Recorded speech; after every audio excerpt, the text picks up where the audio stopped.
दोस्तों नमस्कार, स्वागत है आपका 4 PM पर। मैं हूं आपके साथ अदिति। आज का दिन ऐतिहासिक है क्योंकि आज उपराष्ट्रपति चुने जाएंगे और उपराष्ट्रपति चुनाव के लिए इस तरीके की लड़ाई आज तक किसी ने नहीं देखा होगा। दोस्तों वोटिंग शुरू हो गई है सुबह 10 बजे से और अभी वोटिंग जारी है। इस बीच राहुल गांधी के मलेशिया दौरे ने एनडीए का खेल बिगाड़ दिया है। मीडिया में सिर्फ एक ही सवाल पूछा जा रहा है कि आखिर राहुल गांधी उपराष्ट्रपति चुनाव से महज 2 दिन पहले मलेशिया का दौरा करने क्यों गए?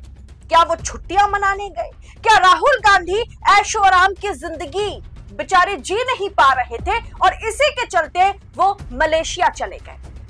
बड़े बड़े पत्रकार, नाम लेने में कोई गुरेज नहीं करूंगी, चाहे वो रूबिका लियाकत हो, चाहे वो सुशांत सिन्हा हो, चाहे बड़े बड़े मीडिया हाउसेस के प्राइम टाइम शो होस्ट करने वाले बड़े बड़े पत्रकार हो, सबके सब राहुल गांधी उपराष्ट्रपति चुनाव से पहले मलेशिया का दौरा किस लिए करने पहुंचे, इसके लिए राहुल गांधी की बखिया उधेड़ने में वक्त जाया कर रहे थे। वक्त जाया मैं क्यों कह रही हूं वो आगे आपको पता चल जाएगा कि आखिर राहुल गांधी के मलेशिया दौरे का इधर उपराष्ट्रपति चुनाव के साथ क्या कनेक्शन है। सुनेंगे तो आप भी दंग रह जाएंगे, हैरान रह जाएंगे कि मीडिया के पास कोई जानकारियां होती नहीं है। सिर्फ एलओपी को, लीडर ऑफ अपोजिशन को निस्तानाबूद करने, उनकी बेइज्जती करने में ये लोग फर्जी खबरें चलाने में लगे पड़े रहते हैं। अब दोस्तों क्यों मैं कह रही हूं कि राहुल गांधी के मलेशिया दौरे ने उपराष्ट्रपति चुनाव में, वीपी चुनाव में, वाइस प्रेसिडेंट चुनाव में एनडीए का खेल बिगाड़ दिया है। रविशंकर प्रसाद, जी हां, मोदी कैबिनेट के पूर्व मंत्री रहे, मोदी शाह के बहुत ही करीबी और भाजपा के दिग्गज नेता रविशंकर प्रसाद भी एनडीए और इंडिया दोनों के उम्मीदवार आज दोनों के उम्मीदवारों के लिए वोट डाले जा रहे हैं। सदन में लोकसभा और राज्यसभा के सभी सांसदों ने मतदान करना शुरू कर दिया है और इससे पहले राहुल गांधी क्यों मलेशिया गए, इसे लेकर के रविशंकर प्रसाद भी बहुत परेशान नजर आ रहे थे। उन्होंने कल ही ये सवाल आकर के मीडिया में पूछा कि बताइए राहुल गांधी मलेशिया में क्या करने गए। दोस्तों हमारे देश में मणिपुर जल रहा है, अभी भी मणिपुर शांत नहीं है। अगर आप कश्मीर की बात कर ले तो कश्मीर में जिस तरीके से पहलगाम में हमला हुआ, पंजाब में फ्लड आया, उस सब कुछ के बीच भी नरेंद्र मोदी क्यों मणिपुर नहीं जाते? प्रधानमंत्री मोदी क्यों पहलगाम का दौरा नहीं करते, कश्मीर का दौरा नहीं करते?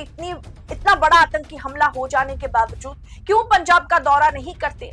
ये सवाल उनसे नहीं पूछा जाएगा। ये सवाल नहीं पूछा जाएगा कि मोदी जी अपने देश के भीतर जब स्थिति खराब हो जाती है तो अलग अलग राज्य का, अलग अलग जगहों का क्यों दौरा नहीं करते।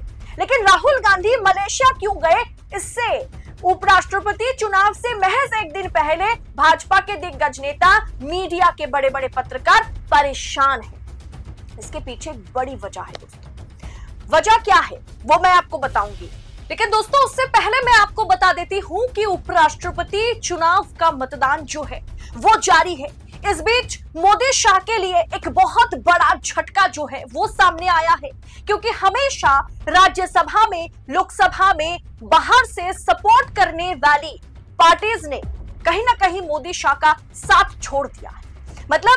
उपराष्ट्रपति चुनाव के दिन झटके पे झटका मोदी शाह को लग रहा है। पहला झटका कि अकाली दल ने समर्थन वापस ले लिया है। अकाली दल ने वोटिंग करने से इनकार कर दिया है। अकाली दल के सांसदों ने एनडीए या इंडिया के उम्मीदवार के लिए उपराष्ट्रपति चुनाव में वोटिंग करने से इनकार कर दिया है।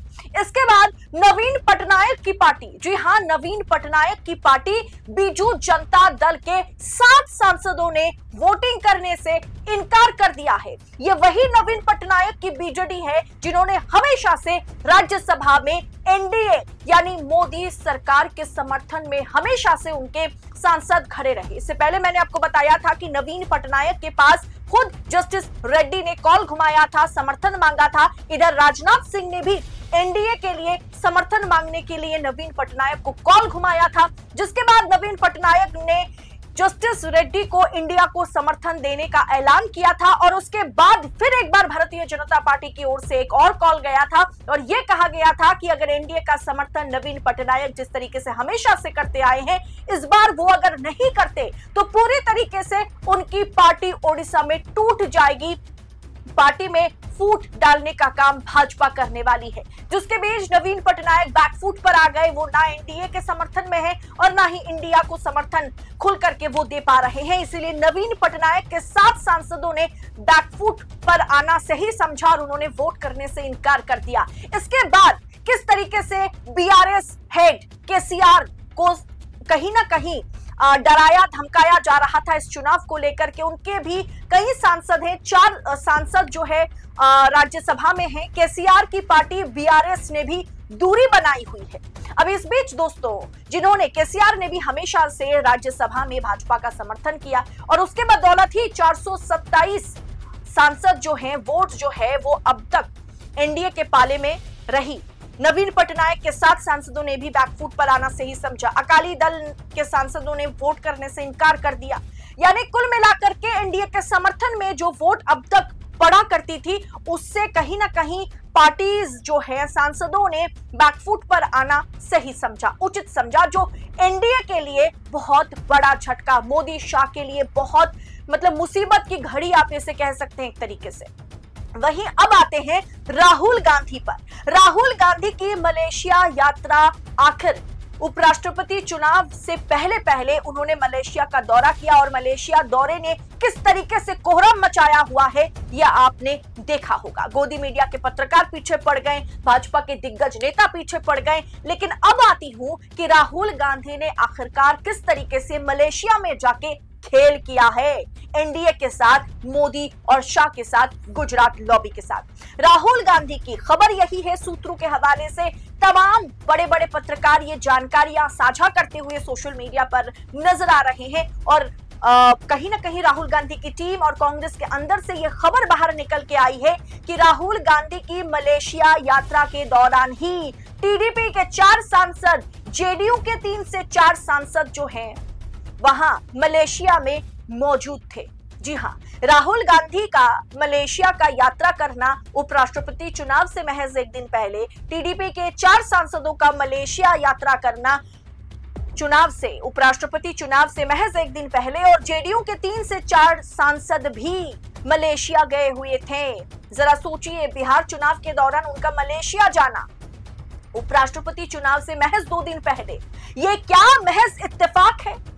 क्या आप इसको महज इत्तेफाक मानेंगे, कोइंसिडेंट मानेंगे आप इसे, या फिर कड़ियों को अगर आप जोड़ेंगे तो आपको 2 + 2 = 4 किस तरीके से होता है वो इक्वेशन, वो समीकरण समझ में आ जाएगा। उपराष्ट्रपति चुनाव 9 सितंबर को, आज के दिन जो है उपराष्ट्रपति का चुनाव हो रहा है और वोट डाले जा रहे हैं। प्रधानमंत्री मोदी ने सबसे पहले वोट डालने का काम किया। नतीजों की घोषणा आज ही के दिन शाम तक हो जाएगी। अब राहुल जी के इस दौरे से सत्ता पक्ष की नींदें उड़ी हुई है। क्या वाकई क्रॉस वोटिंग का डर जिस तरीके से मोदी शाह को सता रहा था, क्या वो नतीजे में हमें देखने को मिलेगा? बस कुछ ही घंटे का इंतजार है दोस्तों, उसके बाद दूध का दूध और पानी का पानी हो जाएगा। अगर निष्पक्ष तरीके से, ये भी मैं कहूंगी, अगर निष्पक्ष तरीके से वोटों की गिनती होती है तो, क्योंकि आज मोदी शाह के राज में कुछ भी संभव है, कुछ भी संभव है। दोस्तों, 15वें उपराष्ट्रपति के लिए आज मतदान अभी भी जारी है और मतदान करीब करीब सुबह 10 बजे से शुरू होकर के शाम 5 बजे तक जारी रहेगी वोटिंग। पीएम मोदी ने पहला वोट डाला है। एनडीए ने 68 साल के सीपी राधाकृष्णन को मैदान में उतारा है और इंडिया ने एक ऐसे, आप कह सकते हैं, सुप्रीम कोर्ट के जज को, बी सुदर्शन रेड्डी को मैदान में उतारा है, जिसके साथ जिन्होंने खुल करके सबसे समर्थन मांगा है, जिनके ऊपर किसी का साया अलग से नहीं है और जो खुल करके निष्पक्ष तरीके से हर किसी से, चाहे वो एनडीए के सांसद हो चाहे वो इंडिया के सांसद हो, उनसे हाथ मिलाते हुए, उनसे अपील करते हुए नजर आए थे। इस चुनाव में कुल 781 सांसद वोट डालेंगे। कईयों ने बैकफुट पर आना सही समझा, जैसे आपको बताया कि बीआरएस है, बीजेडी है और अकाली दल है। वोटों की गिनती शाम 6 बजे से शुरू होगी और करीब करीब 7 बजे तक परिणाम जो है, नतीजे जो है वो खुल करके सामने होंगे। इस बीच दोस्तों केसीआर की पार्टी बीआरएस, ओडिशा के पूर्व मुख्यमंत्री नवीन पटनायक की पार्टी बीजेडी उपराष्ट्रपति चुनाव से किनारा कर लिया है। अकाली दल ने भी किनारा किया है। दोनों या तीनों पार्टियों ने किसी भी गठबंधन का समर्थन करने से इनकार कर दिया। अब ये लोग इंडिया को समर्थन करने ही वाले थे, ये बात आप लिख के रख लीजिए। अंदर से इस तरीके से भाजपा ने डराया धमकाया कि ये ठीक है हम ना तुमको करेंगे ना ही तुमको करेंगे, हम तो बस न्यूट्रल रहेंगे। मतलब खुद को बचाने का ही बस प्रयास किया इन पार्टियों ने। अब ऐसे में दोस्तों इस पूरे विषय को आप किस अंदाज में देख रहे हैं, कमेंट बॉक्स में अपनी राय हमारे साथ साझा जरूर कीजिएगा। आज 4 PM के साथ बने रहिएगा, क्योंकि शाम को जैसे ही उपराष्ट्रपति कौन बनेंगे, नतीजे हमारे हाथ लगेंगे, इस पर विश्लेषण आप तक हम अच्छे से, बारीकी से, बेहतरीन तरीके से पहुंचाने की कोशिश करेंगे।